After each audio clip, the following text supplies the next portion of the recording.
proses evakuasi. Kondisi cuaca terselimuti kabut, jarak pandang 5 meter.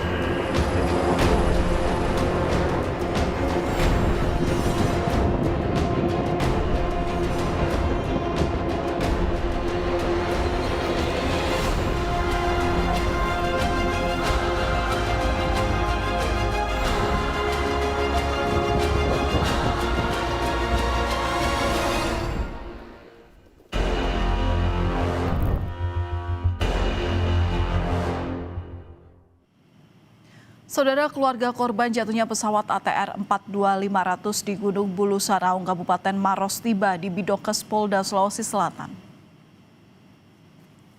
Keluarga melakukan pengambilan sampel untuk nantinya digunakan dalam pencocokan DNA korban. Data para keluarga korban ini segera dicatat dan pengambilan sampel juga langsung dilakukan tim Disaster Victim Identification Bidokes, Polda Sulawesi Selatan.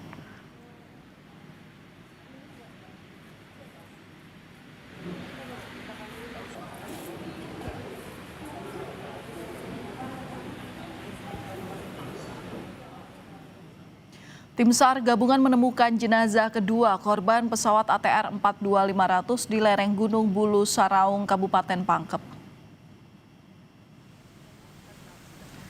Anggota tim SAR gabungan menceritakan detik-detik ia mendapati korban saat menyisir lokasi sekitar jatuhnya pesawat.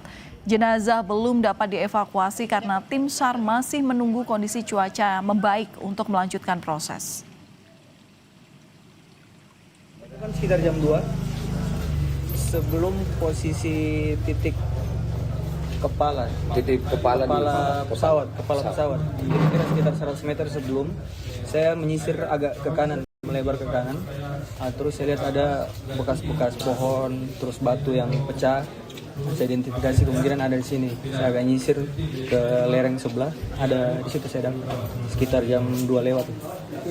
Jenis kelaminnya sudah diketahui?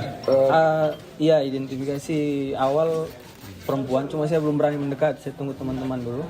Begitu abang dan teman-teman Basarnas dan yang lainnya datang, kita dekati.